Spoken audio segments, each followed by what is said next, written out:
write about. Trying to figure out what it's all about. Existentialist. Am I worth anything or just a scout? I don't know. That was great sounds of Watts with Outside on WNHH LP 103.5 FM New Haven. Myself, Prestige, with my partner in crime, Long Island raised, Elm City made, E.Z. Bluez is in the building. E.Z. Bluez, you are better with introductions more than me. Who do we have with us today on Behind the Brand?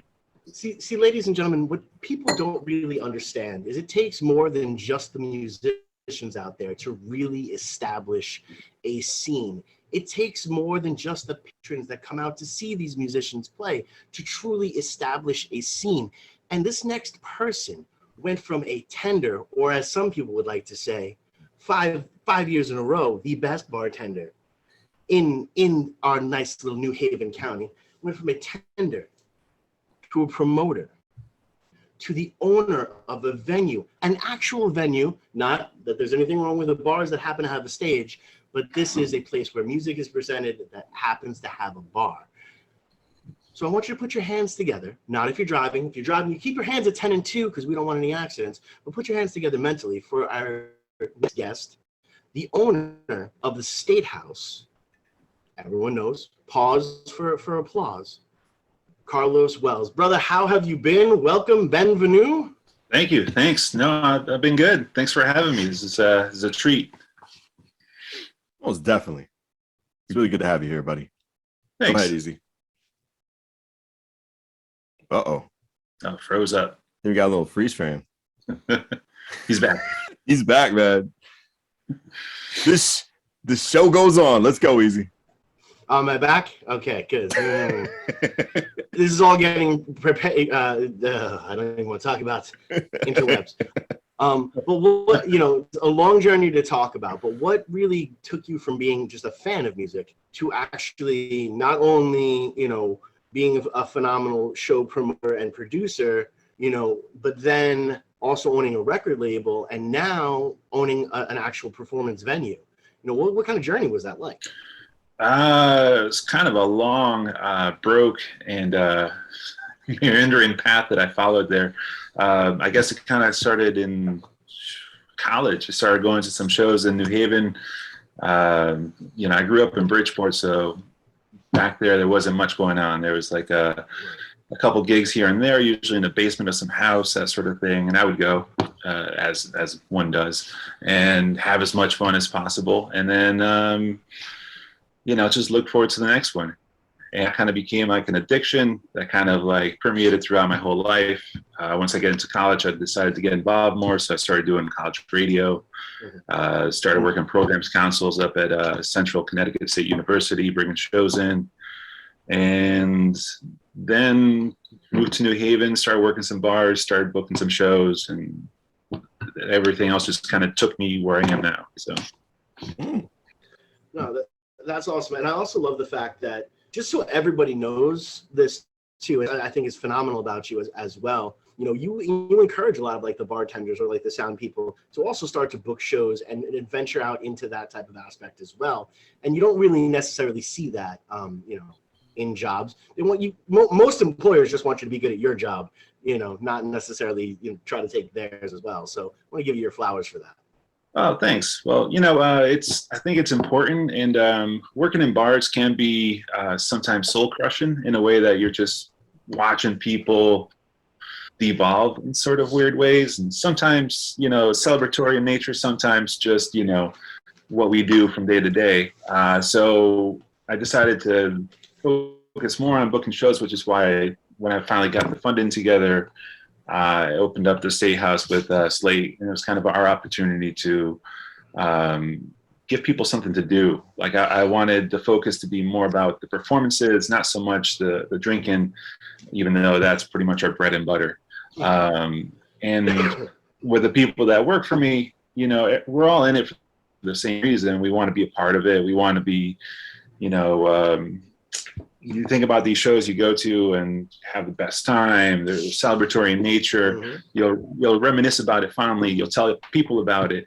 If you're involved in the making of that, it's almost like you're part of their good time. So Yeah, I encourage anybody that works for me. Like, if you need help, want to break into booking some shows, putting together some events, I'll be more than happy to like share all the knowledge that I have, which isn't much. You know, usually it's real easy. They'll do the thing if you pay them to do the thing, and that's it. You know, just make sure everyone's safe. Don't discriminate. Be as inclusive as possible. You know. One of the things for the State House when we opened it was that there's a bunch of places around New Haven that did shows, but none that I felt were actually bookend to diversity of New Haven itself. Mm-hmm. There was just like a lot of stages with, you know, for lack of better words, just like indie rock for white kids, which is cool. I love indie rock, but you know, where's my cumbia? Where's my salsa? Mm-hmm. Where's my hip hop? Where's all the things that like people in the town of New Haven actually listen to and are fans of? So I thought that could be our hook. You know, we're going to try to actually like build a place that's by the community for the community, you know? Mm-hmm. And I'm sure that's something that everybody puts in their bio or their mission statement when opening up a new place, but we're trying to at least, you know, adhere to that as much as possible. And if anyone wants to check receipts on that, they can just look at a couple of weeks ago. In a 4-day span, you had klezmer music, you had a punk rock drag show, you had the Steve Rogers show, and then an indie rock show. Mm-hmm. You know, so you know, and then a couple weeks prior to that, you had Little Eazy-E come through the door as well. You know, so you know, at the same week that you had Martin Rev. You know, so there is this definitely diversity. It's one of the things that I absolutely love about that, about the venue itself. And you know, what you really start to see there, because it's interesting, you know, you think regulars for like a bar or something like that, but I don't know if you even know that there are regulars who come to the State House just because the State House is open that day. So there's got to be a cool show that's happening there. And no matter what, they're willing to pay that door fee just to be a part of what is about to go on, you know, so they feel like they don't miss out. You know, there was one week that for 4 days, you know, the same woman came through the door. One day she wasn't feeling the music, so she walked it, and the other 2 days she came through and had the time of her life, you know. So that I really think is awesome. Cool. Yeah, we need 100 more people like that, and then we'll be all set. Just give it whatever a chance. Yeah. No, and it's so true. And you know, you hear it also from like the local musicians and especially, you know, because 9 times out of 10, you know, especially on Crown Street, the venues, the stages are smaller, everything's on top of each other and different things like that.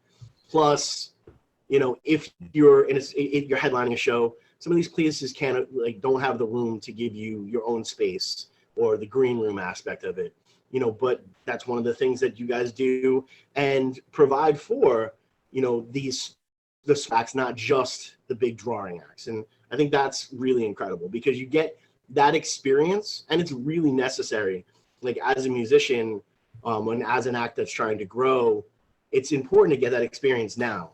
You know, so you know, this can become regular. So when you do have that shot to play that bigger step show, it's not a culture shock aspect that'll take you off your game, and then you might not be able to play as well as you should have because you're still kind of blown away that there were M&Ms downstairs for you. You know, so right. Thank you again. It's important. Thanks. Yeah. No, the size of the room is a blessing and a curse. I love that we're able to bring in larger acts that need the bigger room. I love that we were able to house that many more people because when that room is full, it transforms the place. It's almost unidentifiable. You're just kind of into this whole different thing. But it's also kind of a curse because everybody that thought about picking up a guitar will get in touch with me and endlessly hound me about like, this is where they want to start off. And I'm like, well, you know, we're 250 max cap. Maybe you want to start smaller room, you know, build up to that. Yeah. But not everybody feels that way. Yeah. No, not. And for those that are listening, that, you know, they're out there, those people that picked up the guitar and are trying to hit up Carlos right now, you know, I will tell you, it's actually important to play those smaller rooms. It's important to learn how to own a smaller stage before you try to tackle a bigger one, because a stage your guy's size, from a performer, from someone who's been performing pretty much, man, more than his life. That's crazy. I'm old. You know, the stage, like, it's an overwhelming space. You know, I love to move around, you know, and you know, I can get lost kind of like where you're going, and now all of a sudden you're running laps and I don't have an inhaler, you know. So definitely start off on the smaller stages and then build up. It's the same as if you were, you know, doing any type of professional bodybuilding or staying in shape. You don't automatically run over there and pick up, you know, the 250-pound dumbbells and try to do goals. You start off with the 5-pounders. So it's really, really important to pace yourself and then get there and have those moments. A couple weeks ago, the amazing band Pondview came through, and, you know, they were like, oh man, this was like a bucket list for us. And, you know, that's so cool to hear. And then it's also so cool to watch, because when it becomes something that you super want, that first time you perform there, it's amazing, because you've accomplished something. You know, one of the things that, you know, when I came out to New Haven, I think I actually showed it to Prestige, was I had a checklist. There were certain things I needed to do where I knew I was going to be okay, you know, through the music scene, you know, and you know, playing at certain different places here, that's a checklist. Making sure you're doing the anniversary show for here, that's a checklist moment. You know, and once you start to accomplish all those different things, your performance becomes better, and you actually start to see you're making a bigger difference than you genuinely can say you are. Because no matter what, the pockets are not fat when you are a performer. You know, so if you're going by your bank account alone, you have already failed. So make a checklist, and you'll feel better about yourself. Yeah, unless we're able to monetize exposure. Most musicians in town are not doing well. Monetize exposure. One of these years we'll monetize exposure. Yeah. Yeah, it'll be great. Good times. Now, as you know, what was it like? Because you actually started out with a different type of like liquor license aspect, and then you went through the whole process to kind of grow and expand and all those different things. You know, do you find that the old type of things are more of a hindrance as you're continuing to grow, or are you starting to see that some of these rules actually make a lot of points? Just like you telling that guitar player, maybe you want to start in a smaller stage. Maybe, you know, those rules and regulations are telling younger businesses they need to also start on that smaller stage. Well, honestly, as far as like the evolution of the bar and the licenses that we went through and all that, it's all growing pains. You know, we went in this idealized view that we're going to do this one thing and that it was going to work, you know?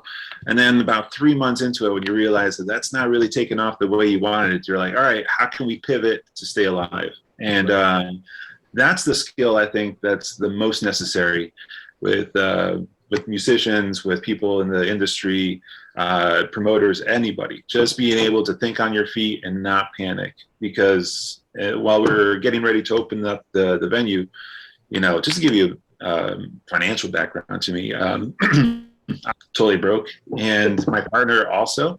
So we opened this place with like a loan from my previous employer, and a matching funds grant that we used the loan to offset.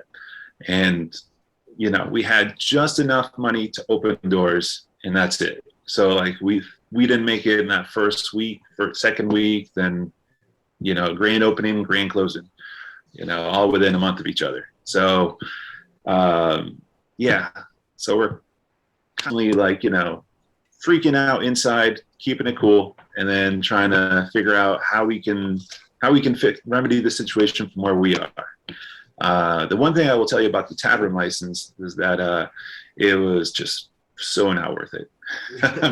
We thought with the tavern license, which allows you to just do beer and wine, no liquor, we're like, well, you know, the price difference and the insurance difference of having that license versus the cafe license are are crazy. Like, you know, it's only like $100 or some crap like that for the tavern license. You know, it's like a tenth of all the other licenses. But found out that most people just aren't into beer. So, you know, there's some crowds, especially when you're going to have like a diverse showing.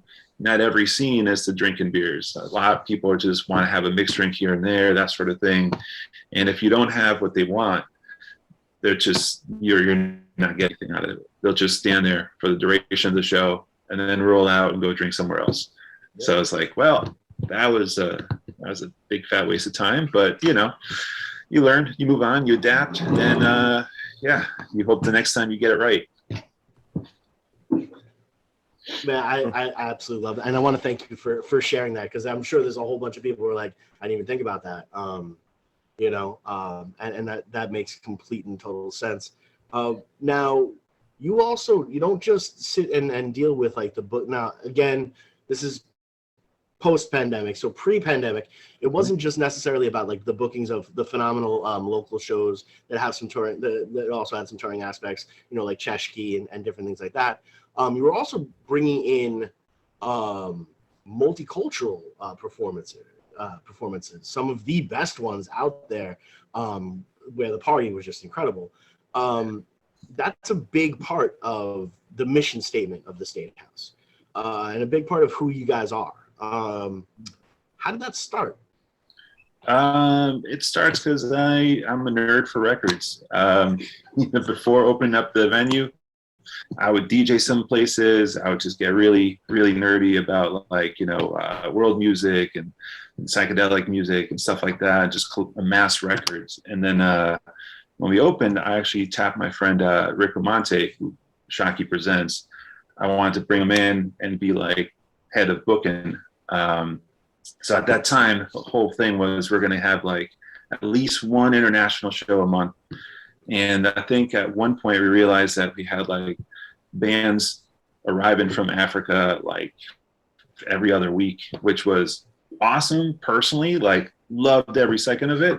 But financially, it just unsustainable, I think is what we're looking for. Because when people travel abroad, they need accommodations, they need help writing visas, they have like, you know, higher guarantees. They can't just show up and, you know, hope they can expand their Facebook likes or something. You know, it's very much, we're here, it's costing us money to be here, we need to make it back.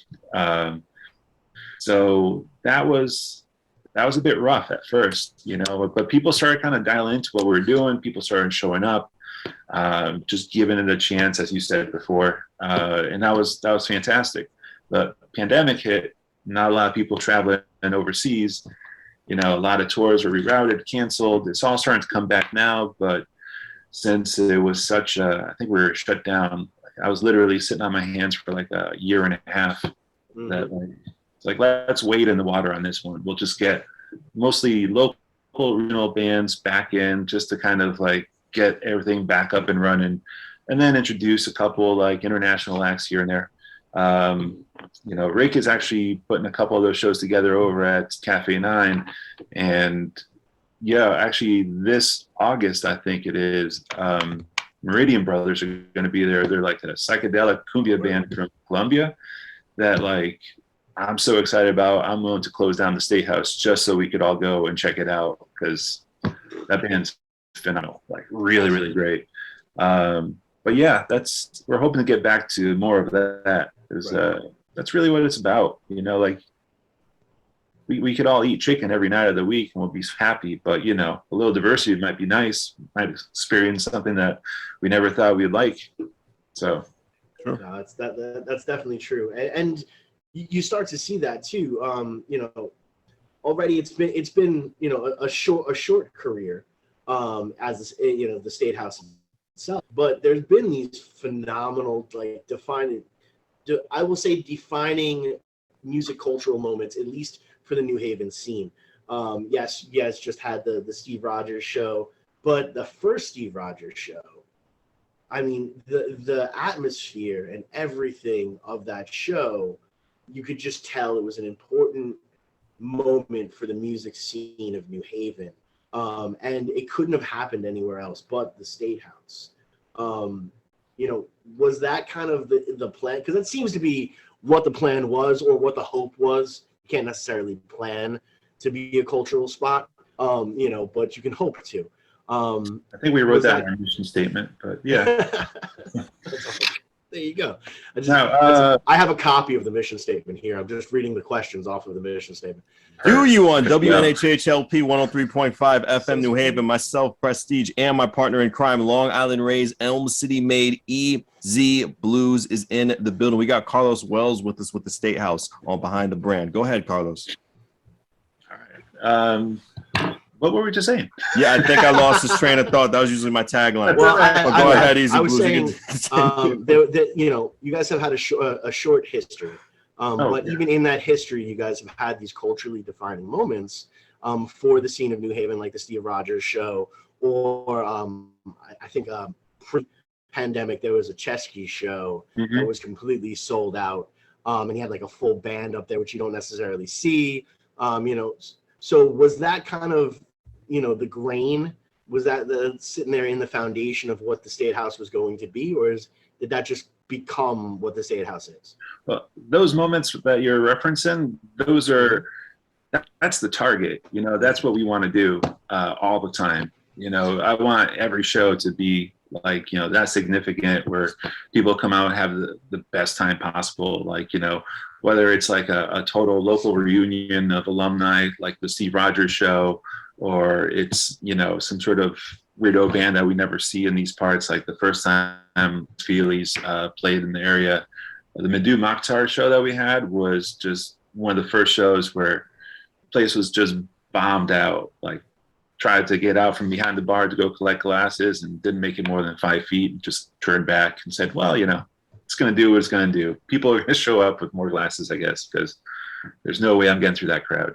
But yeah, those are the moments that really, at the end of the night, like you'll be sweaty, you're frustrated, you've argued with people, you've hugged a bunch of random people, but you feel great about the night. You just go home like just feeling like everything is lined up the way it should be, and we want to hit that more and more, Now, speaking of that, we're coming to the summer months. June is around the corner. What kind of stuff do you have planned that we can talk about? Because when we're dealing with some things like this, contracts and things signed and blah blah blah blah blah. So, what can we talk about that is coming through the State House that you're kind of looking forward to, or that you really are important for the listener now? Which you want to give the full address right before you say that, so they know he's 100% where to get that. Go ahead. Yeah. You know it better than me. Sure. We're over at 310 State Street in New Haven, but you can check us out at statehousepresents.com. I have our full calendar of events, and considering today's date, I think the next couple shows we got coming up are going to be pretty significant. There's we're teaming up for Pride Month with Butch Queen Nance to do the sweat dance party, and the last one, it was just bananas. Talk about an event that's properly named. All of us just sweaty and just ridiculously tired, but like packed house, people dancing their butts off, having the best time. That was fantastic. And then we also have Joey Wood from TSOL is coming. That's a show that actually you helped put together. So mad props to you, man. I'm looking forward to that one. It's gonna be great. Primitive Man, which is like a really heavy band that played there before. They're gonna be back on June 2nd. And let me see, the Pentagram's coming up on the 11th. And this is their 50th year of being a band. So I can't imagine, I don't want to speak to the health of the singer, but I would go see it now if you're considering seeing it all, because you never know. There's some hard living going on with these guys, and we're pretty excited that they made it. Chris Gethard is going to be doing some stand-up at our place on the 17th, and Tungsten Ruby Riders Tour with I think Naval, SB the Moore, Buellin, Bass Nest, and 50 by 50s, which is Sketch the Cataclysm's bigger band. They're all going to be performing. That's on July 10th. Then there's a couple of random shows, like Matt Mose is going to be there. And for those who don't know, Matt Mose is like this like experimental electronica band. It's really out there stuff. It's so worth your time, just because you can listen to the recording and you'll get a sense of what they're all about, but to see it live, it's just a whole different animal. Yeah. And I'm sure there's much, like 1,001 shows I'm thinking about right now, but that's all right. Just check out the site. Take a chance to check them out. Well, I love that you kind of mentioned that, and you mentioned that about the electronica band. But it's so true when it comes down to like music, period. You can listen to a record over and over again, and please do. It's some of the most fun I've ever had is just being quiet and listening to other people's music. But there's a huge thing, and there are some acts, through the history of music, that live they aren't necessarily as good as they are on the studio. And that's fine. The record's probably better than the act. But then there's just some acts that it just transcends. And when you go and you see them live, whether it be when we saw Prestige, when we saw Talib Kweli, and he had that moment where he started talking about, he played Eleanor Rigby, and he just started talking, about how Paul McCartney was a true MC. And then when he went line for line, like Eleanor Rigby, and he goes bars. That is a moment you're not going to hear on a record. And those are the moments that will stay with you. I mean, how long ago was that? That was pre-pandemic, and that moment still sits with me. Yeah. It's because those moments are real. They're organic. They happen right in front of you. Well, you can go to the studio and you can make the world's best record, but most of that is studio magic. You can spend forever working on 3 minutes of material, and sure, it'll come out great. But if you can pull it off live in front of people and have that kind of back and forth energy, that's what really makes it. Yeah. One thing I really like about the State House. Oh, go ahead. No, go ahead. Yeah. I'm sorry. I was in conversation. Thoughts just went collided. It got so congested. It was crazy. I hate doing that to people. I hate when people do that to me and talk over me. I hate that so much. It's so rude. But Carlos, one thing I just want to mention, I just want to override Easy Blues, is I love the sound system you guys got there, man. It's like so cool. Just like to be in there. It's just like it feels like you're in like really a homemade studio, like when you walk in and stuff like that, because like the sound is just so easy. What's the word? You're in music studios more than me.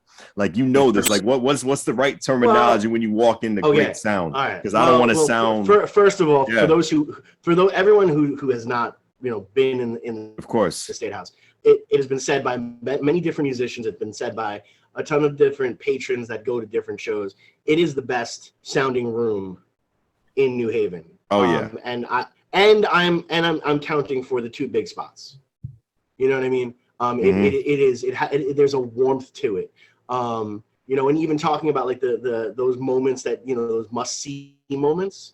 The last time Miles and Chesky played the State House, Trash Boo from Germany, phenomenal performer.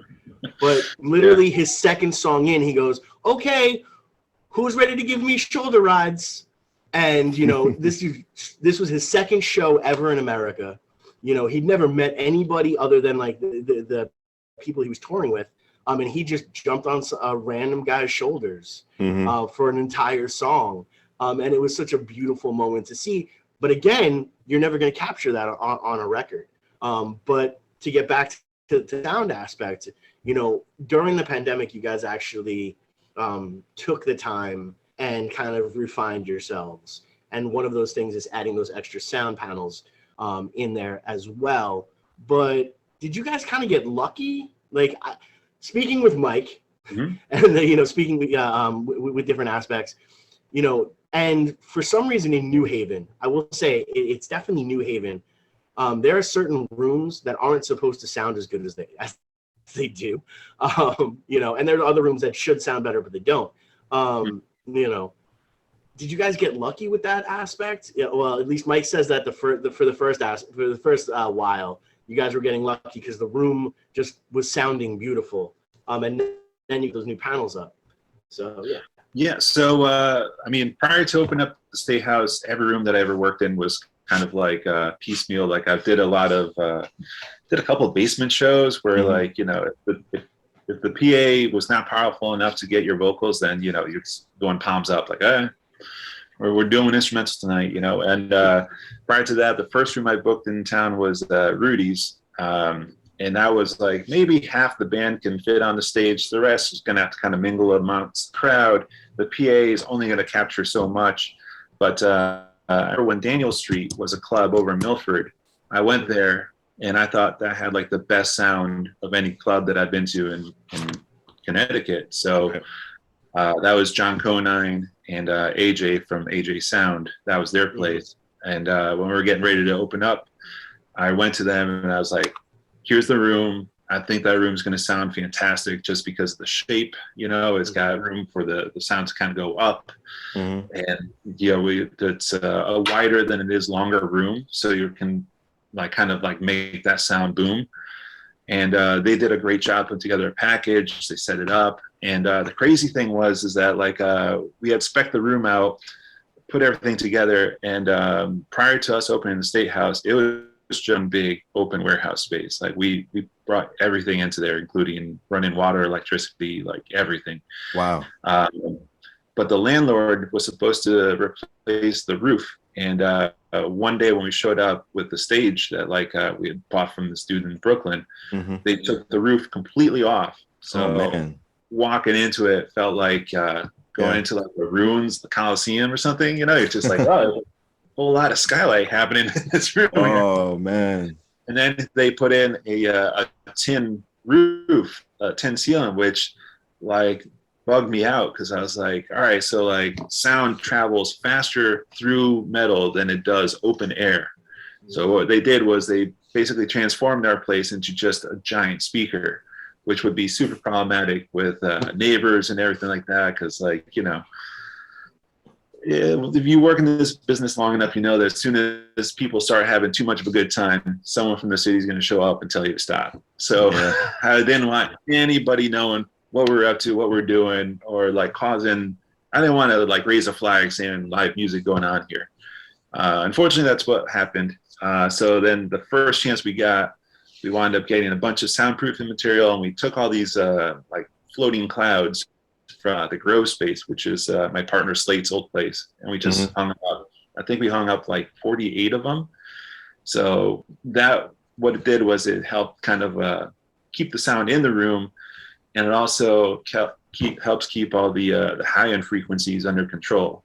So once we're able to do that, then we're able to drive the PA even louder without any feedback, even though that PA doesn't need to be driven any louder than it is. It's got plenty of juice. So yeah, I'm real thankful for the sound, and you know, I would love to take 100% credit for it, but nope, AJ Sound hooked it up. You know, all the engineers, Mike Skaggs, Pat Dalton, Mike Boyce, you know, Sarah Woods, all of them like contributed in their own way to make sure that that room is just right, you know.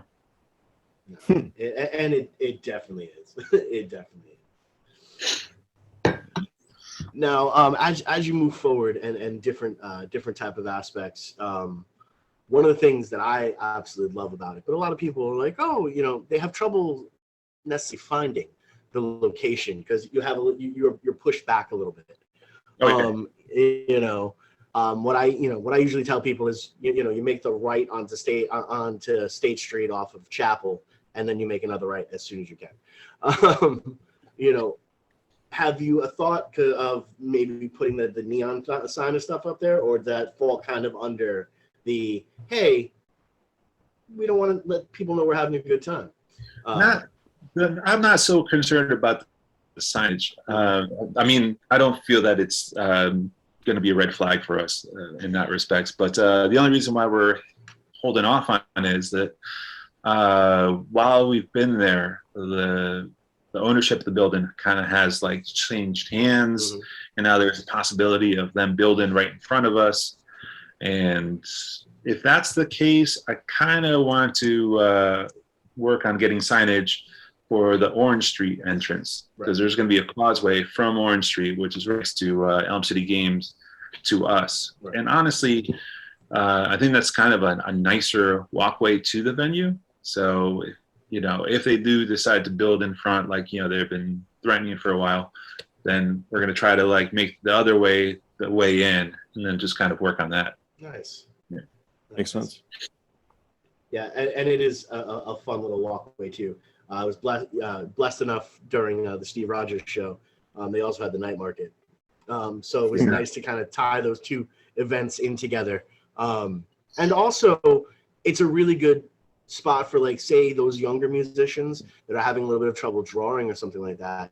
They can hit that little walkway and get down to like EC games and meet some people right then and there and be like, hey, by the way, we're playing over here. Mm-hmm. All you got to do is come down this path and go through. And I think that is something that I would love to see some of the younger cats, you know, get involved in, you know, because it's so important to have that actual connection with people, you know, and it's a beautiful thing to do. So yeah, that's one of the things that we sold our landlord on, which is that, you know, we'll do this thing, we'll open up this venue, and some of your tenants might not be happy about the noise that we make, but ultimately, if we do this right, we'll be driving at least 100 people to that area, which will, you know, hit the surrounding bars and restaurants and other tenants of theirs to kind of revitalize that area.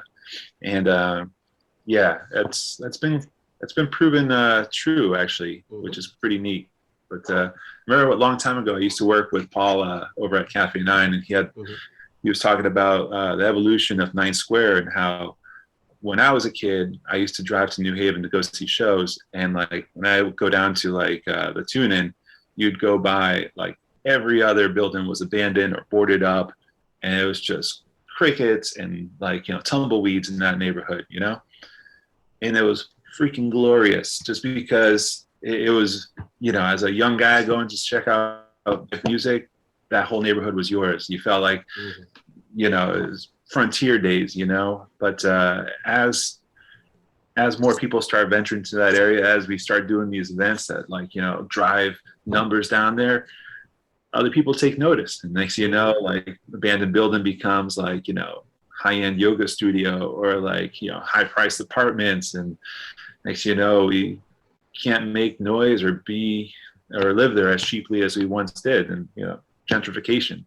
And, you know, we're setting our eyes on Fairhaven and trying to, like, spread that out and, like, constantly being chased by it. Yeah. Oh man. Well, no, it's really interesting, because it's actually something that I talk about. I talk about personally a lot. Is, you know, if, say, the city invested a little bit more in the local arts, especially the musical aspect of it, you know, and we could fully grow that, you would start to see a lot more positive transformation, you know, of the places around there. And when I say, you know, invest in the local arts, I don't just necessarily mean the venues. I mean the actual musicians. I mean, you know, the Kron and the New News, you know, who are sitting in their house and have lived in New Haven pretty much their entire life, you know, but, you know, the mayor doesn't necessarily know them, and he should, you know, because, you know, this is something that can help cultivate that next generation. You know, a thriving art scene throughout all of history has driven the golden era is always because the arts were thriving. When art and culture can thrive, then the rest of us can come aboard. And we've gotten very far away from there, mainly because people did what they needed to do to make money. We don't judge. People live their lives the way that was necessary. But I do feel that if we can start going back to that and start really, really investing in that itself, we'll start to see some real positive changes, you know, in our local city. And then hopefully, as we talked about a couple weeks ago, that rock in the pond, you drop that and the wave, that ripple effect can go out and continue to grow. So, and we're continuing to grow on WNHH LP 103.5 FM New Haven. Myself, Prestige, and my partner in crime, Long Island Rays, Elm City made Easy Bluez is in the building. We got Carlos Wells with us on Behind the Brand. Easy Bluez, continue. Well, everyone can tell you, I absolutely love your venue. I found a way to just become immersed in your venue. The first time I walked in there, I was like, I need to be here as much as humanly possible. And now I'm there as much as humanly possible. And I'm able to do it without getting those shakes in the hands from the whiskey. So I think that amongst itself is a positive. That's a win. So it works out really well. As you're moving forward, what can the community, what can the listeners who necessarily haven't stepped in there yet, what can they do to kind of help support you and to help drive the culture? Well, the answer is in the question. They got to step in there. We can't move forward without everybody involved. So that's the secret. Just go out and support as much as possible, even if it's something you have no clue about. Go out, take a chance on something. It's as the city evolves and everything, trying to get the city or even the state involved in some sort of way to protect the arts, like put us on an endangered species list or something to that effect, even create a safe zone for us to be loud and be weird. Those are all positive things, and those are attainable as long as we're all unified in this vision. We get people to come out more. Next thing you know, it's a scene. Mm-hmm. And once it's a scene, we're able to kind of command some numbers and say we're going to try to do this thing, and other people will stand behind you. We want to do expand night market, have more live music be part of it. Why not? We want to talk to the city about maybe just closing off that portion of Orange Street and keeping it just a walkway area. Why not? Not there. I kind of feel that there's a lot of things that we can pull off as long as we're all together on it. No, it's so true, and that's the truest aspect of it. Because we don't know every single personal listener that listens in, and there's a lot, and we appreciate every single one of you, and please tell your friends. But we don't know them personally, but I'm pretty positive that they didn't even know the night market was happening. And I feel like we as journalists need to be a little bit better, and it's one of the reasons why we have this show, so that we can have amazing guests like yourself, and we've actually had ECG Games on here as well, and some of the people who participated in the night market. But also, look, we get it. It was 2 scary years, and everything was kind of threw everybody off. Mm. And now nobody really necessarily wants to go outside because the big bad boogeyman is going to come and get them. But that's not true. Please go outside. Please go check out, that show that you wanted to go see anyway. Mm-hmm. It did. You were hoping it was going to go on to streaming. It didn't go on to streaming. And go engage with your neighborhood. Go engage with your neighbors nicely. You usually engage with your neighbors because they parked and blocked you in your driveway, and you're yelling at each other. I'm not saying that. I'm saying, hey, go toss a Frisbee around or something like that. But really get involved in that type of aspect, because there's a lot of incredible things that happen out here in New Haven. We just had the art walk, also the night market came through. The Arts and Ideas Festival is happening, or has just happened. All these different type of aspects, and there's a lot to really get involved in, plus you have a venue like the State House that in a single week, you can go through 3 to 4 different types of culture, and, it's amazing. I never knew what klezmer music was until I sat at the door at the State House for the first time. And now it's some of my favorite things, and look, the second show that they did, they sat there and explained how some of these songs were written, and it was terrifying, but there was this amazing joy that even came out of some of these darkest moments, and if you can feel and you can connect with that, then maybe your today isn't as bad and tomorrow can be a little bit better. So please go out and check things out. Now, what show are you the most supercalifragilistic excited about that you've got coming down the pike that you can talk about? Because Oh man, all right. So there's actually three that I'm looking the most forward to. Is one is the Pentagram show, just because it's the 50-year mark, and belittling. I doubt he's going to make 60. Not to be grim, but I'm just saying, like, it's going to be a good show.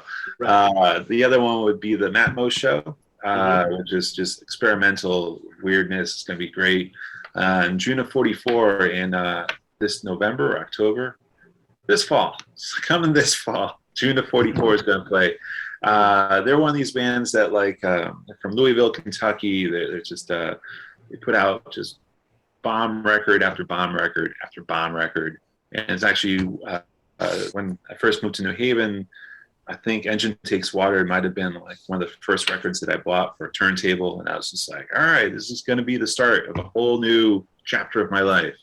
Out of Bridgeport into New Haven, let's see what we can get into. And over the years, I've actually gotten to know Jeff Mueller. He moved to town. Him and I worked on some records together, and I'm really excited to have this show. I'm so looking forward to it. And beyond that, there's just a mountain of stuff. There's a lot of stuff that I'm working on that I can't talk about yet, but if it pulls off, I'll make a lot of noise about it so everyone knows. Oh, they'll know. They'll know. That's one of the coolest aspects too, is you have these moments to, here you have a personal connection with this record, and now you have the opportunity to provide the live experience so other people can have a beautiful personal connection as well. And that's great. Now, we like to get a little bit weird on the show sometimes. So I'm going to say, what was your favorite show that you put together in your entire career as a promoter? All right. So there's two that are tied. But for different reasons entirely. One was when I was at Central Connecticut State University, we put together Notorious B.I.G., and that was freaking great. It was a giant coliseum, like, awesome show. The second show would be Wolf Parade at Cafe 9.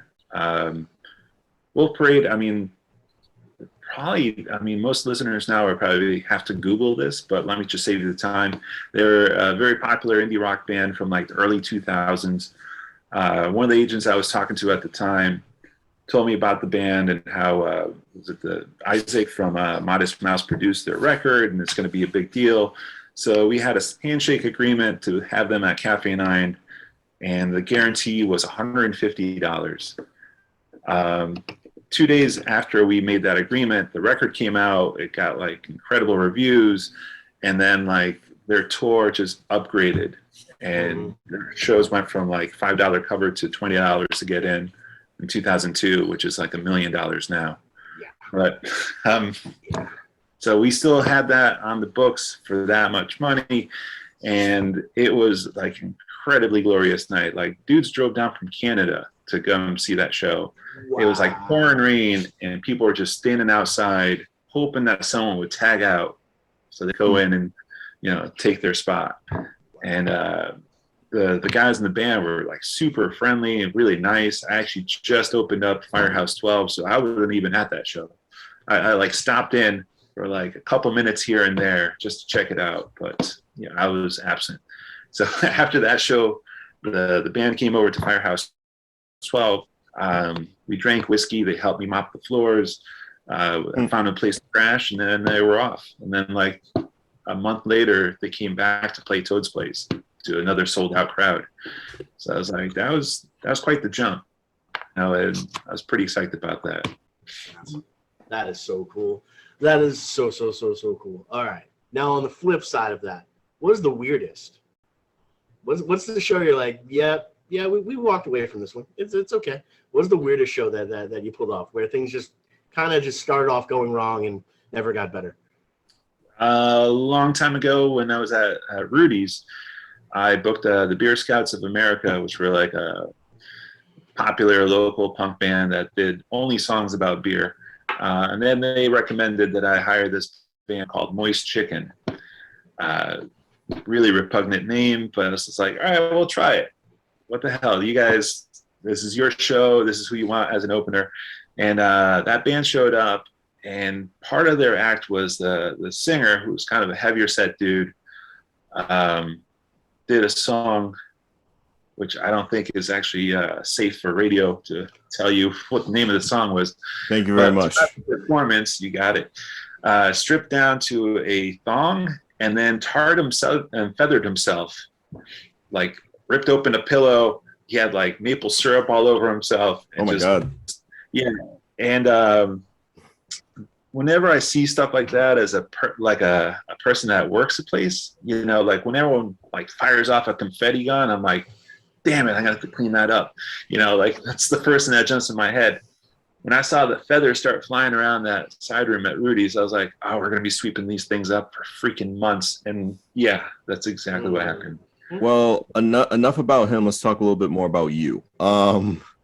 Best bartender 5 years in a row. How does it feel? I'm just as numb to it now as I was back when I won the election. It's, you know, the New Haven Advocate readers polls were always just like popularity contests, you know, like of course, yeah. I booked a lot of shows, so I had a lot of people that knew me, and you know, my bartending skills were good. You know, I haven't made a lot of drinks that are still canon over at Firehouse 12. Right. Yeah, but you know, I gotta be honest, they're better people. Like you can find a better bartender, no problem.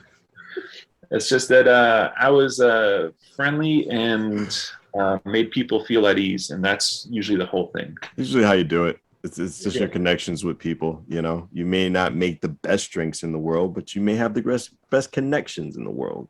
Making sense. You know, and if you get a little more booze, you can win both battles there. So there's that. That's true as well. That's true as well. There's actually like a picture of me winning the Advocate Award for like the second year. Wow. And they gave me a mug that said New Haven Advocate. And then they wanted me to pose with a couple guys that I think they were the publishers or something. So I was like, all right, just like holding the mug, and they're to the left and the right of me. And my wife saw the picture. She was just like, you look so bothered by this whole thing. And I was just like, I'm kind of like, realistically, I'm more of an introvert. Like, you know, I don't like it when the spotlight's on me, which is weird because I got into show business. But, you know, it's just, I prefer to be more behind the scenes, you know. Of course.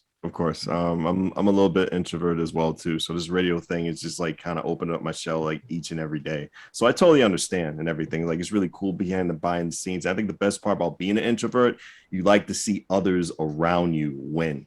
And just the conversations Dustin has been having with me, just being a part of the State House. You're really, really, really committed to teamwork when it comes to that place. Am I right?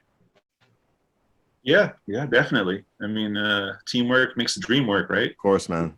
Definitely. Well, easy. I don't want to overstep. Go right ahead, boss. No, they're not overstepping at all. I'm not overstepping. No, I absolutely, I love that, and it's true. Like it is that, you know, team type of environment, you know, that we all kind of like jump through and knock out what's able to do that. But again, we would not be able to do any of that if you didn't have culture, you know, within yourself, you know, and so.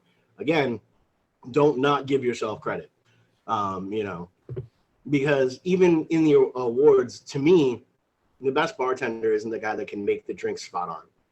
The best bartender is that guy that, you know, can sit there and I can feel comfortable, whether I be one drink or 4 drinks in, I can feel comfortable having that conversation. But unfortunately, before we really fully get in depth in the conversation, the Apollo curtain is starting to close down. And we're starting to get at the end of the aspect. But what we love to do here, give you the last 2 minutes of the show, 100% to you. How can the listener get in contact with you or support you and those different type of aspects? All your social media drops and everything here. All right, cool. Yeah, just go check us out at statehousepresents.com. I believe we're on Facebook, The State House, and Instagram at Statehouse NHB. No, that's our Twitter handle. And but we're also on Instagram. We're all over the social stuff, and it won't take much to find us. So please, follow us, check some stuff out. If you want to support me more so, find me on the street, give me money. Whatever works best for you, really. I'm easygoing.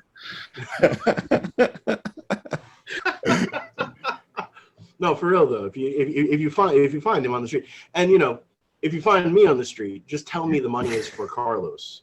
Because if not, if you don't tell me that, I'm gonna keep it. I'm just gonna be honest. If you tell me that, I'm gonna make sure it gets to him. But if you don't tell me, I'm gonna put it in my pocket. Yeah, everybody in Radioland know there's a finder's fee for any money that you bring to me. Noted. Get a piece. Well, Carlos, we just want to thank you for being part of the program right here on WNHH LP 103.5 FM New Haven. Behind the brand, myself, Prestige, and EZ Bluez. Wondering what Appreciate to write you. about, trying to figure Thanks out so what it's much, all guys. about. Existentialist. Am I worth anything or just a scout? I don't know. Spending time all alone, sending my songs to the phone, dreaming of a better home, we while focused on trying to hone this craft, witchcraft. I hope the Brujas let this last. I don't know if the earth is painted blue. I don't know if that's really you. I wanna go outside. I wanna go outside. So many folks I've had to ghost. Negative ones the most. The seconds wasted. Never returned. I'm spaceship dreaming of landing home. I'm not alone. Even though we all die, the one thing I fear is time. The seconds. I wanna go outside.